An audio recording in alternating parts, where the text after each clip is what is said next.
Good afternoon. Today is the 10th lecture of the cycle, Biospheric Socio-Economic System as an Object of Governance. Today's lecture continues the theme of the functioning of the social institutions in the life of society.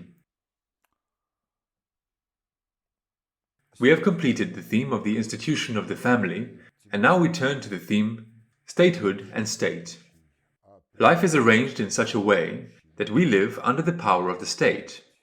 We live in the state, and the nature of state governance really determines a lot in the quality of our life, both personal life and the life of our family, social groups, cities, villages, and the country as a whole. Therefore, the question of how the state governs the affairs of society, how the state is structured, which structure is preferable, how the state interacts with society, as simply a plurality of people who don't have any internal organization of a political character. All these are really very relevant questions. Therefore, first let's turn to what politology, sociology, social science, knowledge on society offers us. This is the complex of humanitarian disciplines. I have already said more than once that our political culture for many decades, even centuries, was defective in this respect, because state governance for many centuries was viewed exclusively as Tsarist affairs. And even the Grand Dukes, members of the imperial family, often abstained from discussing the problems of society with the current monarch, and they took the position of allegiance. Look at this theme in the memoirs of Grand Duke Alexander Mikhailovich. On the one hand, he was the uncle of Nikolai II. On the other hand, he was his peer, and they were just friends, starting from their first acquaintance in childhood in the Crimea, in Livadia. This is a very interesting book that enables one to understand a lot in the history of Russia in the last probably 30 to 40 years of the empire's existence. Then the form of state organization changed. There appeared what is commonly called Soviet power, although it was not the same throughout Soviet history. Because Soviet power during the Civil War was one thing. Soviet power during the new economic policy period is different. Soviet power on the basis of the 1936 Constitution. This is another type of Soviet power. The so-called Soviet power in post-Stalin times is also heterogeneous. But in all these situations, it was, in fact, that the psychodynamics of the society remained, in essence, monarchical. And again, the state governance was organized and was considered Tsarist affairs. And the acting Tsar was either the general secretary or someone else, who sometimes remained behind the scenes. Therefore, the question of the structure of state power, its functions, its relationship with society in Soviet times, in post-Stalin times, was presented for the most part demagogically. In Stalin's times, it was not presented demagogically, but the terminology of that era did not allow the adequate description of many processes in the life of the society and the state, in the interconnection between society and state power, simply due to the fact that the language of politics was Marxism. And in Marxism, the themes of psychology and governance were simply a know-how of the masters of Marxism and curators of Marxist activists who were publicly seen. Therefore, if we turn to our political science textbooks, then a lot of things are said there, but everything was said not according to the essence. And the phrase that I often cite as an example is a phrase from a political science textbook. The state is a concentrated expression of the idea of the political. The meaning of this phrase is ambiguous. Everyone will understand as they see fit. And what will be expressed by everyone who comes across this phrase will not necessarily correspond to reality and be governorially consistent. The political culture of the United States gives a different understanding of the question. Undoubtedly, the United States is not a democracy, people's power, as they are trying to present themselves to the rest of the world. Nonetheless, in the United States there are elements of democracy not for everyone. And for these not for everyone, a more adequate understanding of the functions of the state is given. In particular, Obama quotes Lincoln in his book, The Audacity of Hope, Thoughts on Reclaiming the American Dream. The legitimate object of government is to do for the community of people whatever they need to have done, but cannot do at all, or cannot do so well for themselves in their separate and individual capacities. And Lincoln accompanies this phrase with a reservation. You cannot help people permanently by doing for them what they could and should do for themselves. The meaning of the first phrase, the legitimate object of government is to do for a community of people whatever they need to have done, but cannot do it all, or cannot do so well for themselves in their separate and individual capacities. That is, it is governance towards those processes that people alone, and on the basis of self-organization, cannot govern. This is all that requires professional governance. Professional governance, in turn, requires governorial skills, heterogeneous skills, because social governance is both governance towards subordinate people and governance towards processes, both directly and indirectly, through certain social institutions and other governorial instruments that culture provides in its historically taken shape form.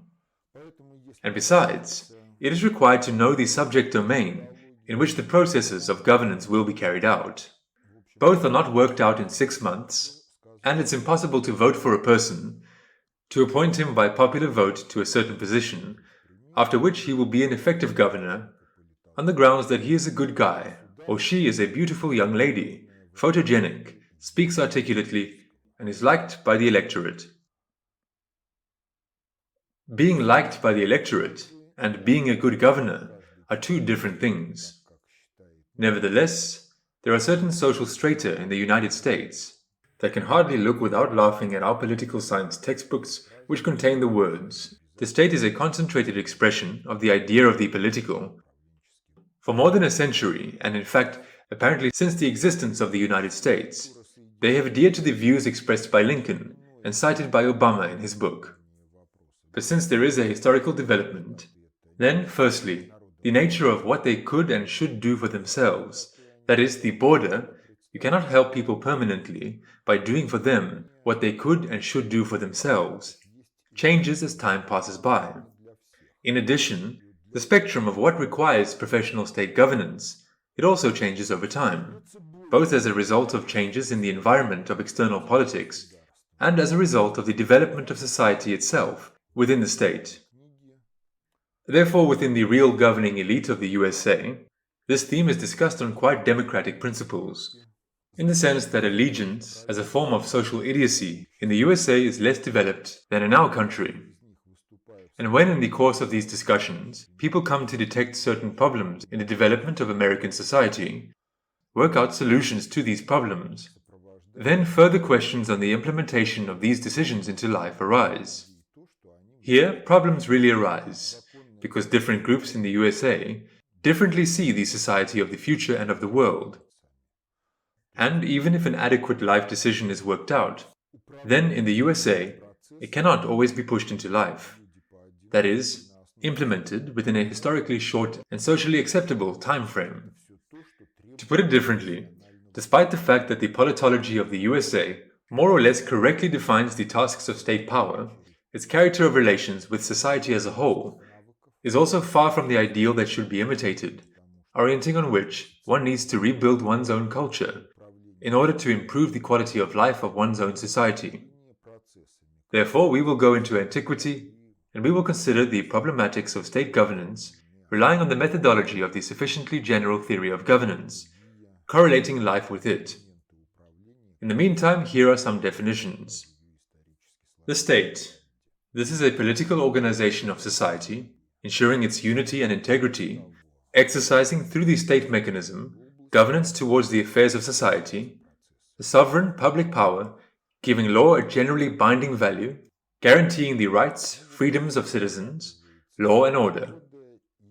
The state is a machine for maintaining the domination of one class over another, which arose as a result of the social division of labor, the emergence of private property of antagonistic classes. Another definition. The state is the main political organization of society that protects its economic and social structure in a certain state territory. Definition of the state in the Great Soviet Encyclopedia. The state is the main instrument of the political power in a class society. In a broader sense, the state is understood as a political form of organization of the life of society, which is formed as a result of the emergence and activity of public power, a special governing system that governs the main spheres of social life and rests, if necessary, on the force of coercion.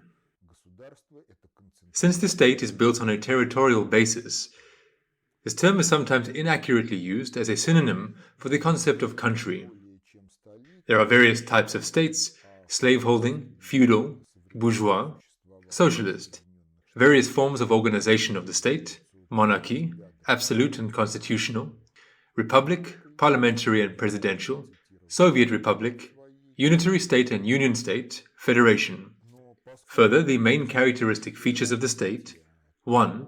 The presence of a special system of bodies and institutions that together form the mechanism of the state. 2. The existence of a right, that is, mandatory rules of behavior established or sanctioned by the state. 3. The presence of a certain territory, by the boundaries of which the given state power is limited. The concept of sovereignty is closely related to the concept of state. Sovereignty is defined in modern politology as supreme power, supremacy, domination, independence of the state in foreign affairs, and the supremacy of state power in internal affairs. Further, the Great Soviet Encyclopedia defines the term statehood. What is significant? The term has two meanings. Firstly, it is used as a synonym for the state in general. Secondly, it is used to denote the system of the mechanism of the dictatorship of a certain class or political organization of society.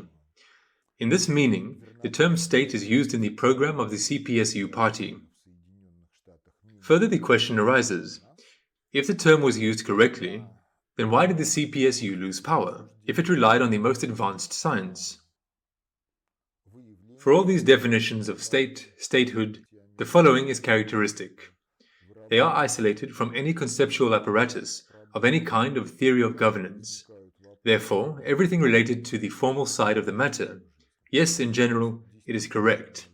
There is a territory, there is a certain political organization of society in this territory. Yes, it works in some way. Well, then questions arise. Which state is more effective? A monarchy, a republic? Which monarchies, which republics? And in fact, what exactly happens in the sphere of governance in each of the types of states? How is governance carried out?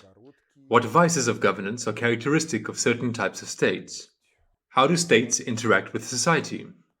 All this remains outside the scope of such definitions, and the understanding of all this terminology is subjective in nature and is conditioned by what views about governance in general and the governance towards socio-economic systems are characteristic of those who give these definitions and those who come across them. Because if the views on governance are at a level close to zero, then these are all empty words. If one has certain governorial experience, then certain processes, the ability to take certain actions, will be behind these words. But this is always so subjective that it's poorly replicated and does not generate the development of the political subculture of society. So let's turn to other things. If we are talking about governance, then it all starts with recalling the entire function of governance, detecting environmental factors that put pressure on the psyche, and thus cause the need for governance. Accordingly, if something puts pressure on your psyche, and you can cope with it by yourself, then there is no need for a state. If you can't cope with this by yourself, then there arises the question of collective activity. And if collective activity of a certain character is wanted over a more or less long period of time, covering the period of active life of generations, then in this case there is a need for the implementation of professionalism.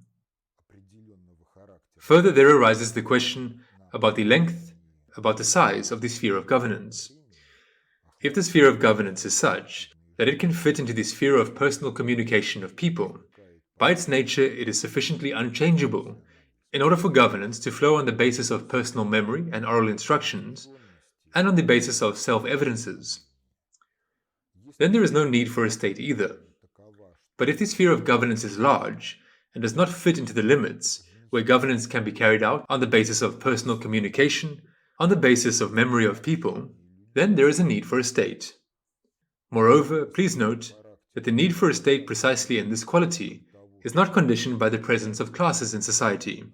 It is simply conditioned by the fact that the sphere of governance, the necessary governance for society, does not fit into those limits that provide governance on the basis of personal communication, personal memory, personal experiences of people.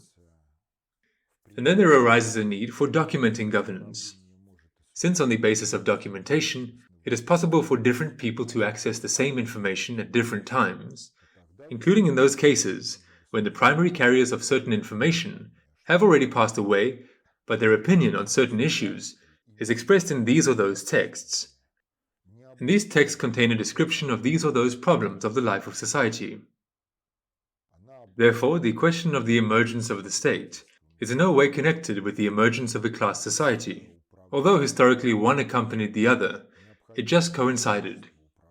And therefore the assertion of Marxism that the state will cease to exist with the construction of a classless society, with the construction of communism, this cannot be consistent, due to the fact that the governorial needs and the possibility of satisfying social governorial needs are conditioned in life by completely different factors, but not by the presence or absence of class structure. They are conditioned by the need for knowledge of the subject domain of the sphere of governance. And this knowledge is not worked out by the fact that you, lying on the couch, read a thick book in a day, or, having mastered speed reading methods, read 24 thick books in one day. It is worked out by participation in the life of society, by the mastery of certain practical activities.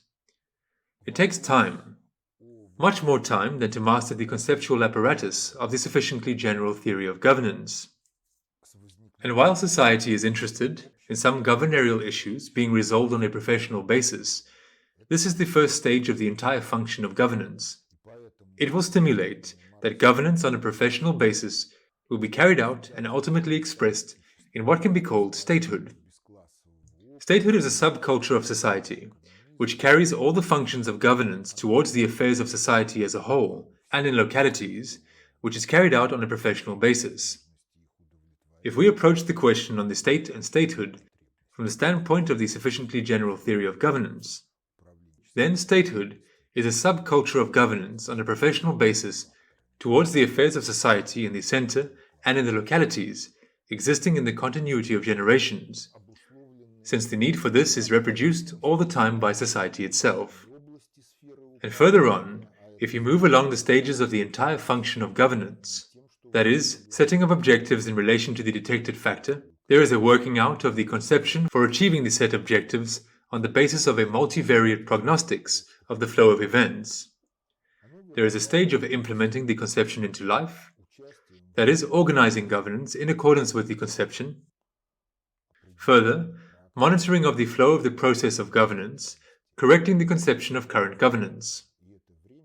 Next, regardless of how these stages are carried out, the objectives are either achieved, and this is followed by the freeing up of resources, or in case of a collapse of governance, a return to item 1, a new detection of the factor, re-evaluation of its setting of objectives.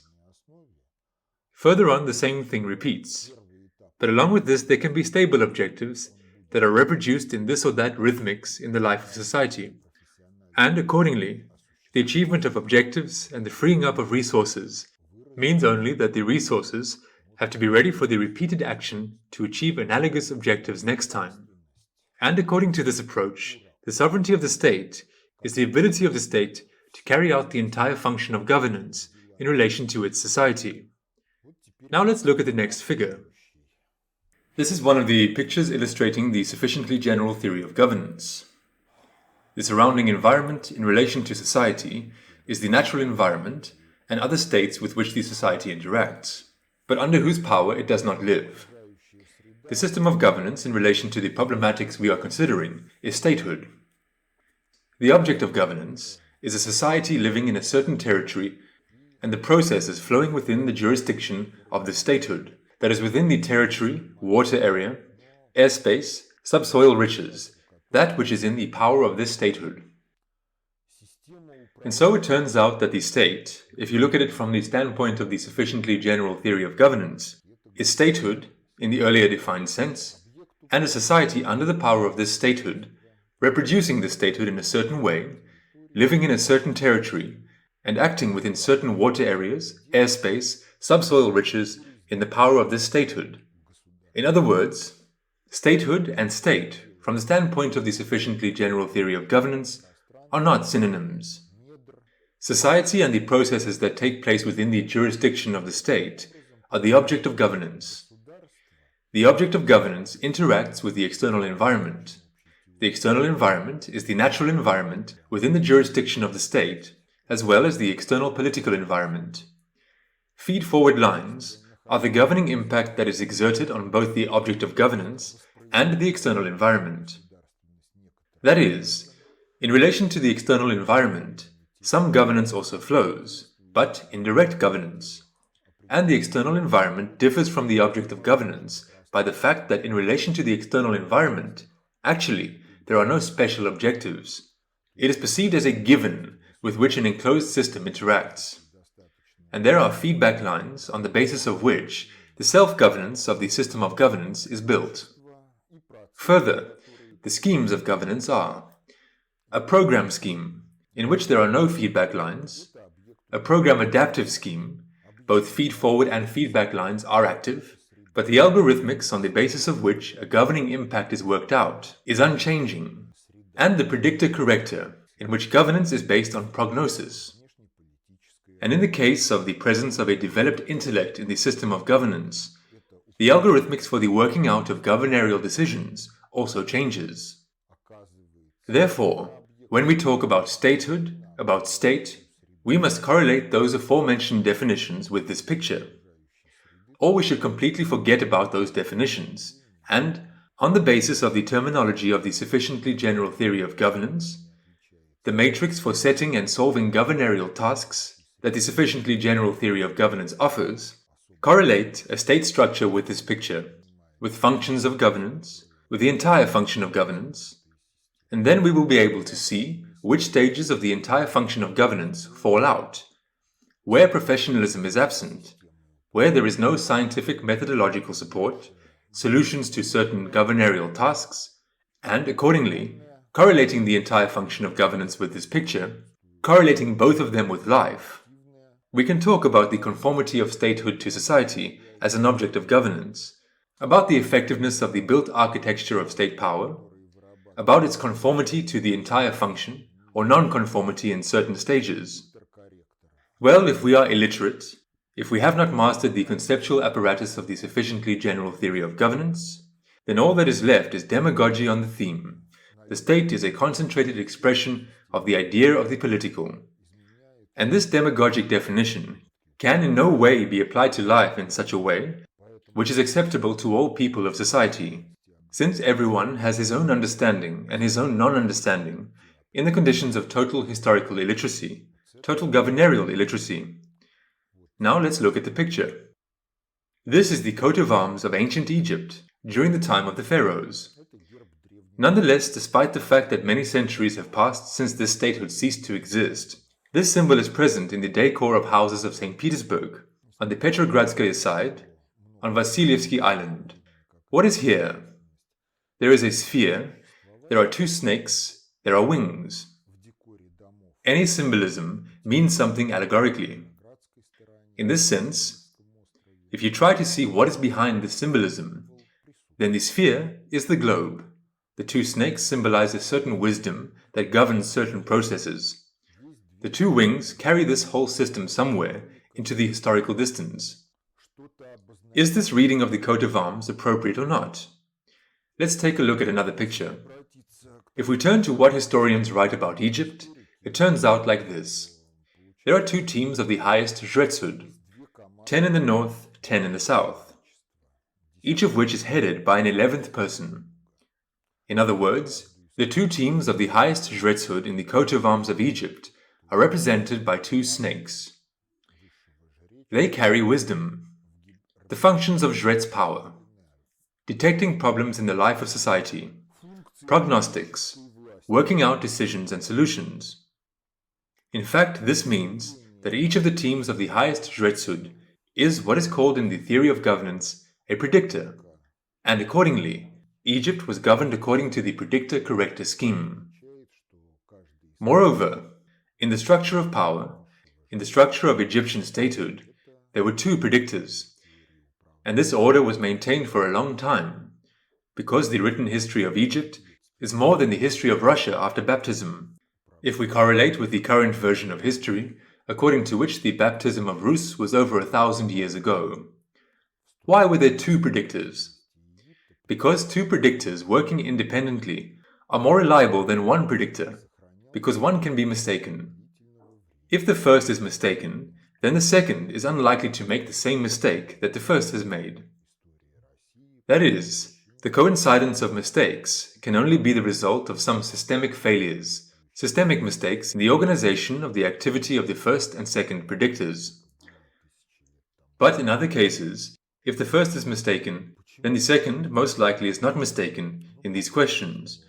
If the second is mistaken, then the first in these questions is also most likely not mistaken. And accordingly, here is such a scheme, in which there are two predictors. It assumes that a difference of opinion between them is inevitable. If there is a difference of opinions, what to do? In our civilization in the old days and the present time, the basic principle is that the difference of opinions in voting is eliminated by the fact that preference is given to one opinion on the basis of the majority of votes. To ensure this majority of votes, it's necessary that the number of participants is odd, and accordingly, a superiority of one vote impacts the decision. This is a decision-making that gives preference to one opinion or another. Well, where is the guarantee that the majority will not be mistaken? There are no such guarantees. The majority can be mistaken and vote for an erroneous opinion on a particular question. The consequences of the mistake will be very real, and they can be very serious. Therefore, the question concerning the fact that the decision is taken by a majority of votes, if judging by the structure of the implementation of the entire function of governance in the statehood of Egypt, did not even arise, because if it had arisen, then it would have been required to simply make an odd number of votes in the composition of both teams of the highest Statehood. That is, it wouldn't have been 22, but it would have been 23, 19, or 21. This could have been done by adding an additional person to one team or by removing one person. It was possible, of course, in such cases, to make decisions by lot, casting lots or some other object, and depending on how it falls, yes or no, one or another decision is preferred. But here too there is one circumstance. If we proceed from the fact that magic is alternative physics, and in this alternative physics there is a biofield impact of the individual on the flow of processes, then such a thing as casting lots is in essence a competition in magic. And it can turn out like this. The one who adheres to an erroneous decision is able to exert a stronger impact on the fall of the lot than the one who adheres to a correct decision. And accordingly, the method of making a decision by casting lots does not correspond to the needs of governance. What then remains? Then there remains what I have already said more than once. There remains the methodology of cognition and creativity, which all the participants of the first predictor and the second predictor have to possess. In this case, the process of working out a decision can be carried out in a tandem or polytandem mode. How? If the process of working out a decision is considered as a process, if we see its different stages, then we can come to the conclusion that the difference in decisions on the same issue may be conditioned by the different awareness of the participants of the first and second teams. In this case, bringing the database together and working out a decision based on a wider database enables one to work out more or less similar decisions that are acceptable for both teams. This will be free from the mistakes of the first two decisions and will satisfy the needs of each of the teams. Another reason: failures of intellect, mistakes of intellectual activity. If the people participating in the process are psychologists, then they can reveal mistakes in the work, if not of their own intellect, then of the intellect of another person. In this case, if mistakes are detected, then a decision is also worked out, which is free from the mistakes of the first two decisions. Intellect and the entire human psyche are nraviously conditioned. Therefore, mistakes in nraviousness can also be detected. And after the detection of them, the impact on the result, that is, on the worked out decision, can be eliminated. As a result, the presence of two predictors and the possession of the methodology of cognition by all its participants allows, on the basis of a tandem or polytandem variant of activity, to work out a governorial decision or a conception of governance that will be free from the mistakes generated by the work of each of the predictors independently. Moreover, please note that further the program adaptive module of the system of governance comes into play. The adaptive module in Egypt was the pharaoh and the state apparatus. The pharaoh also had some Jret's initiation, but did not participate in the work of both teams. The decision could be worked out taking into account his opinion, but it was passed on to the pharaoh from the Jretshood as a given. Behind this is the fact that any governorial decision can be worked out both collectively and individually. But when it comes to the implementation of this decision, the responsibility for its implementation can only be solely personal. That is why the pharaoh is one, and he carries sole personal responsibility for the implementation of this decision before the highest Jretshood. Under the pharaoh, there is the state apparatus, which in one way or another exercises governance in accordance with the conception that the Jretshood has proposed and given to the pharaoh in a ready-to-use form. Under the state apparatus, there is Egypt, and the contours of feed-forward and feedback lines permeate this entire system. So it turns out that if we correlate with the entire function of governance, with the schemes of governance, then the statehood of Egypt during the time of the pharaohs provided governance according to the entire function on the basis of the predictor-corrector scheme. To put it differently, it was a quite functional statehood, and its sovereignty was limited only by the measure within which the Jret's power understood the objective laws and patterns that governed the life of people and society, and by the measure within which this power took these objective laws into account in its governorial practice. Because no governance can rise above the objective laws to which the life of people is subordinate.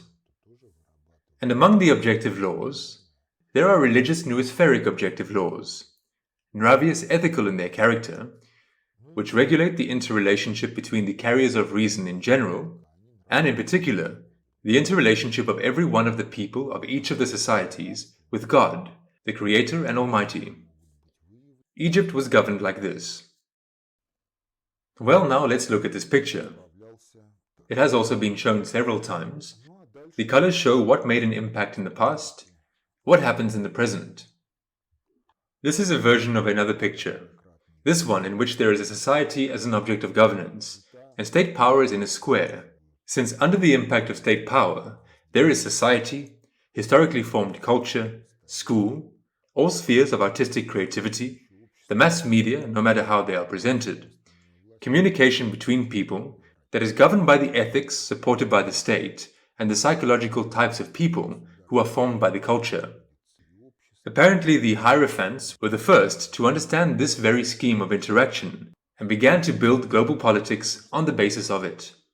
Well, in fact, you should understand that if there is one science which is laid in this system, then there will be one quality of life. If there is a different science, there will be a different quality of life. In terms of content, each of the sciences is a plurality of objective laws, and a relation towards each of the detected objective laws and patterns to which life is subordinate. It is not the schemes that work, however, but people, who are part of certain state bodies.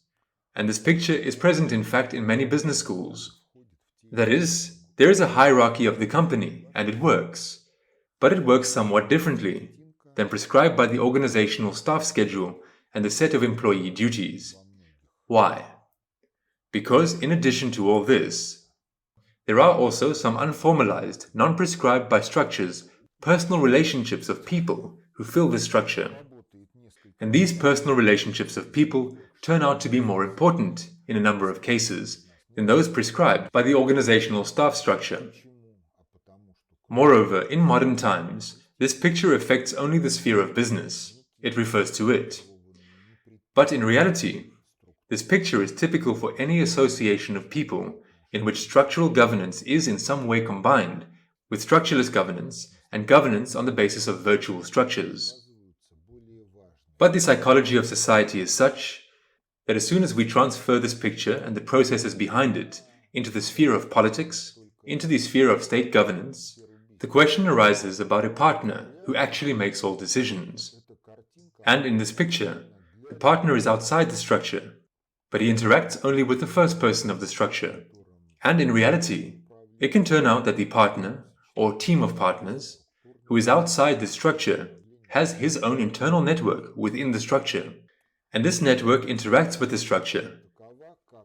Its representatives may be several levels lower than the first person is, but nonetheless, they will determine, work out those decisions, which the first person will have to approve as binding, and control the implementation of these decisions into life.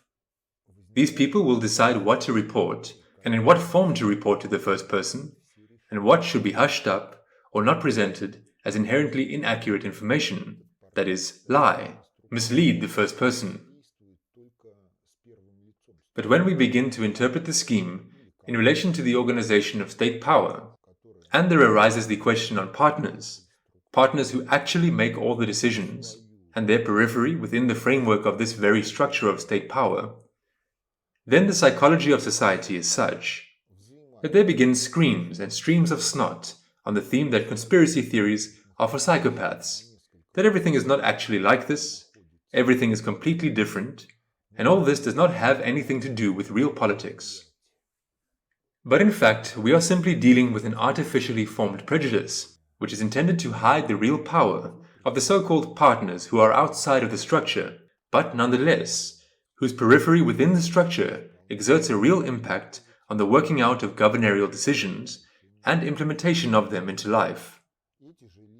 Therefore, if one does not fall into schizophrenia, then one needs to treat, in equally the same way, that which is within the competence of the so-called management in the sphere of business, and that which is within the competence of politology. Because if any of these structures has some kind of internal mafia, then this internal mafia simply cannot but exert an impact on the functioning of structures, in some cases even on the building of structures, the formation of an organizational staff structure, the formation of sets of duties of each one of the participants in the structure, and in relation to the task of state power, this internal mafia impacts the formation of the architecture itself of state power, and how this state power will function, in whose interests, in the interests of an external partner, or in the interests of society itself, which is under the power of the statehood. But without the sufficiently general theory of governance, the concept of structural and structureless methods of governance, the concept of governance on the basis of virtual structures, it is essentially impossible to talk about this. If we turn to the historical past, then the politics of any state power includes three components: global politics, objectives in relation to humanity as a whole, which are pursued by this or that state; external politics, objectives in relation to certain territories of other states; and internal politics, objectives in relation to the society subordinated to this statehood. Moreover, any of these are in fact open possibilities, which to one degree or another can be realized consciously and can be realized unconsciously due to the fact that many processes are informationally algorithmically interconnected, and if you start one process, then it can activate many other processes that you may not even know about. But nonetheless, the results will be objectively such that along with what you initiated, what you controlled, what you governed, much of what is simply objectively related to the first, but which you did not control, did not even imagine, will be implemented.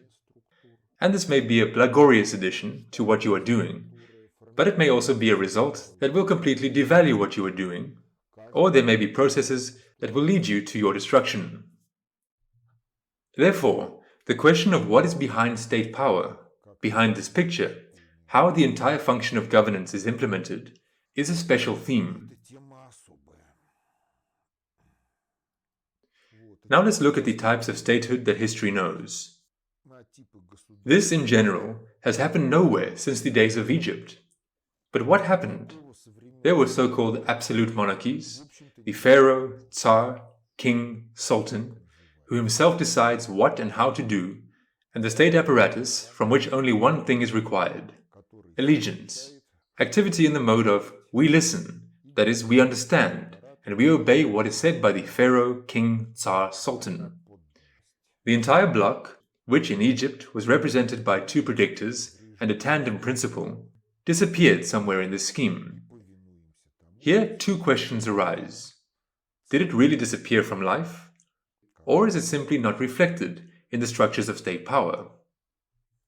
If we proceed from the fact that there are some unformalized interconnections, then it turns out that this system of unformalized interconnections can really be enclosed on organized mafia power, Jretsud in Egypt, pseudo-Jretsud, which performs functions, the detection of problems stemming from their interests, the working out of governorial decisions, and the introduction of these governorial decisions through its periphery into the so-called absolute monarchy.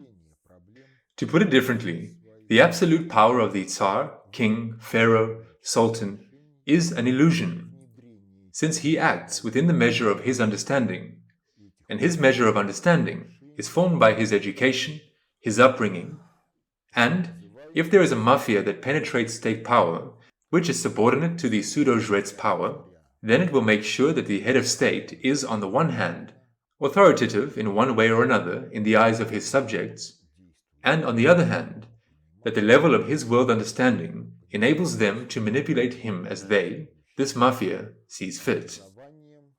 If we turn to the consideration of constitutional monarchy, then it's the same thing. The only difference will be that the head of state, the Tsar, is not only limited in his autocracy and power by his world understanding, but in addition, there is a legislation, a constitution, that spells out his rights and obligations, which he should not go beyond. Accordingly, there is a certain body, partly advisory, partly legislative, through which certain governorial decisions are made. Again, by whom? If you correlate with the picture hierarchy in the company, then the decision is made through the periphery of the mafia, which remains behind the scenes of politics. Such a scheme is preferable, because the monarch from birth knows that he is subordinate to the constitution, and the parliament, as an organ of state power, is more convenient in order to promote its periphery into it, which would govern the activities of all other deputies who are not part of the structure of this political mafia, which penetrates and really possesses the entirety of sovereignty, since the sovereignty of the state, absolute monarchy or constitutional monarchy, is limited by the world understanding, formed by the system of education and by the constitution, which either allows or does not allow the head of state to take certain actions. What happens in republics? In republics, actually the same thing happens, with the only difference that the head of state is not a hereditary position, at least purely juridically, but an elected position, either by popular vote in some presidential republics, or elected by parliament, also in some presidential republics. The head of state, the president, is elected either by parliament, or, like in the US, by specially created electoral colleges. In parliamentary republics, the same thing. The head of state is the head of parliament. The government, as an executive body, is accountable to parliament. Outside the sphere of politics, outside the competence of politology, there remains this: a partner who actually makes all decisions, a collective partner. He can be outside the system of state power, but his periphery somehow penetrates into the bodies of state power and determines the nature of their activity. As long as we reason in terms of management in relation to any company, studying the question of how its organizational staff structures work and why it works somewhat differently than prescribed by the set of duties, everything is fine. As soon as we turn to consideration of bodies of state power and talk about what is inevitable in all parliamentary republics, in all absolute and non-absolute monarchies, in all presidential republics, and that there is a factor of the political mafia that permeates all bodies of state power, which really governs their activity, governs somewhat differently than prescribed by the set of duties, and that it is precisely this mafia, but not the electorate, who controls the activities of state power. There begins hysterics on the theme that this is the nonsense of conspiracy theorists. This is not confirmed in any way. It is confirmed. It is confirmed by all political practice, in which the mass media usually keep silent about the internal political mafias that permeate the state power and the media themselves, due to which certain themes never fall, or fragmentarily rarely fall into the thematics that the mass media cover. Public politicians never talk about this, because either they are sincerely convinced that conspiracy theories are for psychos, or because they themselves are members of the political mafia, which follows the principle that it's forbidden to talk about it publicly. As a result, crowd elite societies are governed according to this scheme, regardless of whether their statehood is an absolute monarchy, whether their statehood is a constitutional monarchy, or they live in a republic in which there is either a president as the head of state, or a parliamentary republic, in which the head of state is the chairman of the parliament, and the government and other branches of state power are subordinate to the parliament, accountable to it, accountable to the government, or accountable to judicial power. This is typical for all crowd elite societies. Now let's again turn to this picture. If the predictors are underground, outside of it, then someone has to perform functions anyway, if the entire function of governance is implemented. If we turn to our history, then the functions of Jred's power were to be performed by the Tsar. The Tsar is the anointed of God on earth, the successor of God on earth, and therefore, according to the propaganda of that era, the Tsar's heart is in the hand of God. And accordingly, everyone serves God, dobrosovetchestly serving the Tsar. The Tsar is responsible only to God. This all ended in 1917. Why? Apparently because the sovereign and the emperor, in the continuity of generations, systematically got involved in self-concoctions that had nothing to do with God's providence, and accordingly, having exhausted God's allowance, led the country to collapse. If you go down a level below, it turns out that the reason for the collapse of the empire was the unprofessionalism of the Tsar and his entourage in the implementation of what belongs to the competence of Jred's power, that is, detecting the problems of society, setting of objectives in relation to their solutions, the formation of the conception of governance, the introduction of the conception into life, and current governance according to the conception. It is not clear who and how implemented the conception of governance, if one considers it forgetting about the picture, hierarchy in the company. And if we correlate with this picture, and correlate with the entire function of governance, the conception was introduced through a certain political mafia, about which history textbooks do not write, but which was factually pan-Western Freemasonry. And the impact of precisely pan-Western Freemasonry on the history of Russia can be traced, well, at least since the times immediately after Ivan the Terrible, because among other things that historians report about the time of troubles. So in the 1980s, in the early 1990s, in our Savremennik magazine, there was a publication saying that Boris Godunov had one of the projects, construction of the Temple of Solomon in the Kremlin. Materials and money were collected, but the time of troubles did not allow the project to be realized. Moreover, by and large, if we say so, then there can be no claims to Solomon himself as to a statesman and historical person of a certain era. He is a child of his era, a child of his people. If you look at the wisdom of Solomon in the Bible, then in fact everything is right there. But the closest disciples, successors and companions in arms were the first perverters of what he taught. And accordingly, everything else is also far from what it should be. Nonetheless, the Russian Empire, which first they themselves created and then governed, was brought to a collapse by them, since the entire function of governance in the Russian Empire was not carried out, and the professionalism of the Tsars as supreme governors was not sufficient to ensure the development of the country and avoid catastrophes of the culture. Now let us turn to what Soviet power is. If you look at the 1936 Constitution of the USSR, then the two highest organs of power are the House of the Council of the Union and the Council of Nationalities of the Supreme Council of the USSR. Legislative principles are the same. Any decision becomes legal if both the House of the Council of Nationalities and the House of the Council of the Union vote for it. If the Council of Nationalities and the Council of the Union have different opinions, disagreements on some issue, then a conciliation commission should be assembled, which should detect the reasons for the differences in the opinions and work out a new decision. If both houses vote for a new decision, then it goes to the Program Adaptive Module of the Executive Branch, and the Council of Ministers of the USSR works towards realizing the adopted decision. If the decisions worked out by the Conciliation Commission are still unacceptable for one of the houses, then, after that, the Supreme Council is dissolved, and new elections of deputies of the Supreme Council are organized. If we correlate this state structure of the USSR with the entire function of governance, and with ancient Egypt, we again get a structure that is largely identical to the structure of Egyptian governance, although the bodies of power are named differently. That is, both houses should deal with the functions of Jret's power, detect problems, work out ways and means of solving them, coordinate differences of opinions, after which the state apparatus, executive power, should work.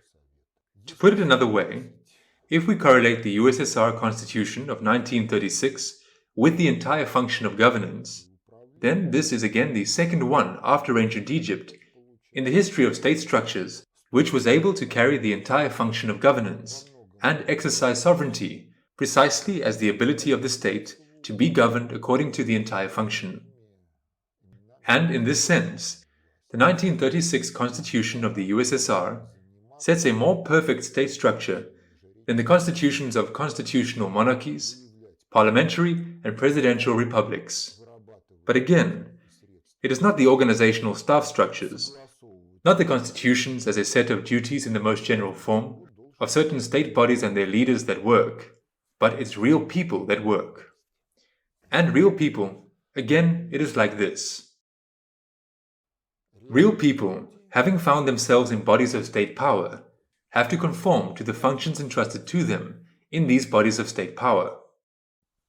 Well, if in this scheme we change the name of Predictor 1, the Council of Nationalities, Predictor 2, the Council of the Union, Conciliation Commission, not Tandem, not Pharaoh, but a chairman of the USSR Council of Ministers, the entire state apparatus for the government, then a very simple thing is revealed: a non-correspondence of the skills of the deputy corps to the functions that Jret's power should carry. In fact, dialectics as art, the cognizing of the truth as art, and creativity were not the norm of life in the society of the USSR. Since they were not the norm, the overwhelming majority of deputies of all levels were unable to carry Jret's power. This opened up opportunities for the bureaucratic apparatus to be permeated with all sorts of mafias. And if we correlate with the hierarchy of the generalized means of governance, then all mafias can be divided into two categories. The first category is mafias whose interests do not rise above the fourth level in the hierarchy of generalized means of governance. That is, the fourth level where there is wealth, money, is idealists, and they, well, in general law enforcement agencies, follow the principle, with our forces, we will force everyone. Here is such a circle of interests. Ideativeness, ideology, at their levels is perceived as demagogy, which is designed to fool the crowd. The second category of mafias is the mafias that control the second and third priorities of generalized means of governance. In other words, these are ideative mafias. This is politics that penetrates the sphere of science and the sphere of education, which forms the mentality of society. That is, those mafias that control this very process: science, system of education, world understanding, intellect of state power. Well, historically, this is Freemasonry, which continued to operate from the time of the Empire, mainly through the structure of the Academy of Sciences, art unions, the Academy of Pedagogical Sciences. Well, since the first priority of the generalized means of governance, i.e., gnoseological culture, was not within their competence, and the society did not possess an effective gnoseological culture, the Soviet power could not establish itself as a stable phenomenon.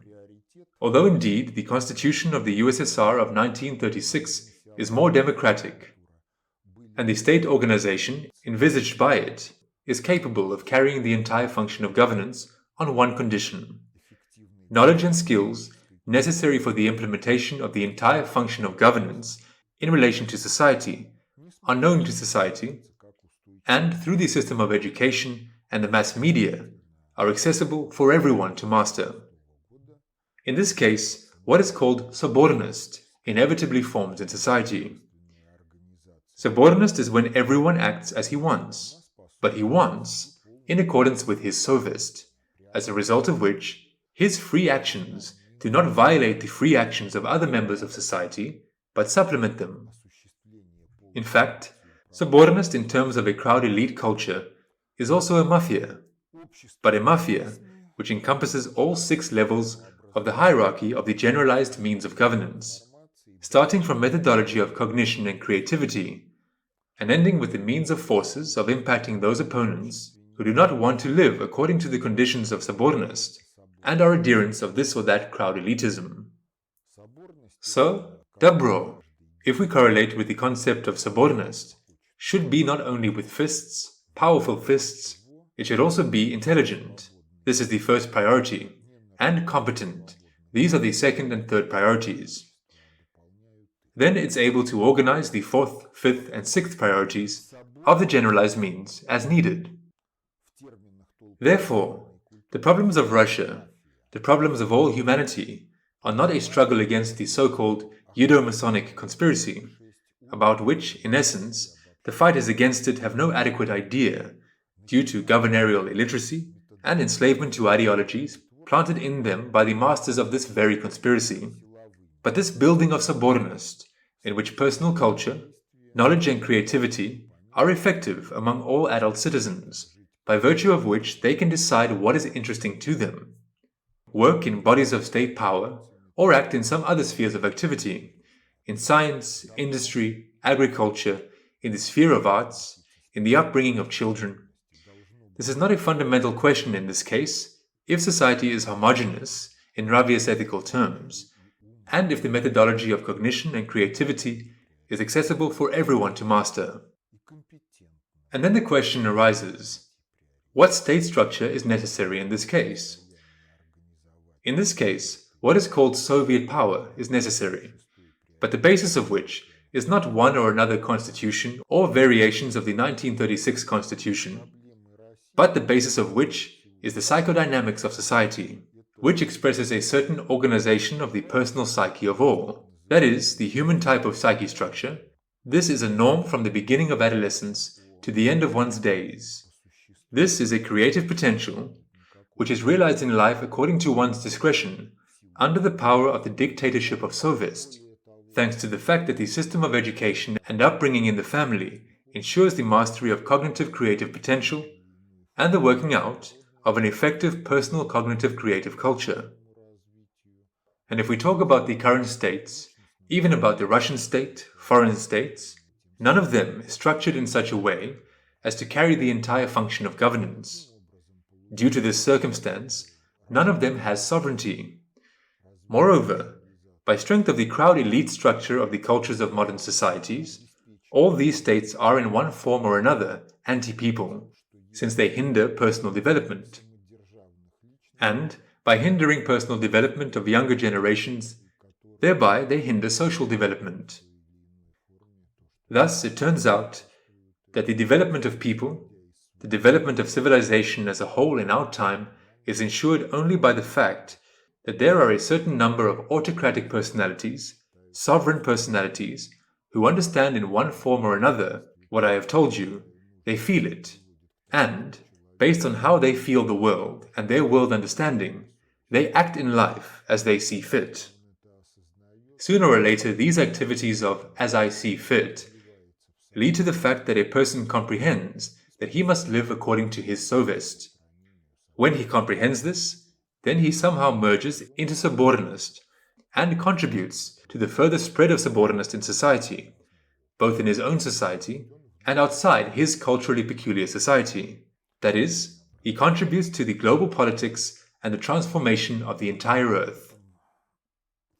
That's all for today. All of the best.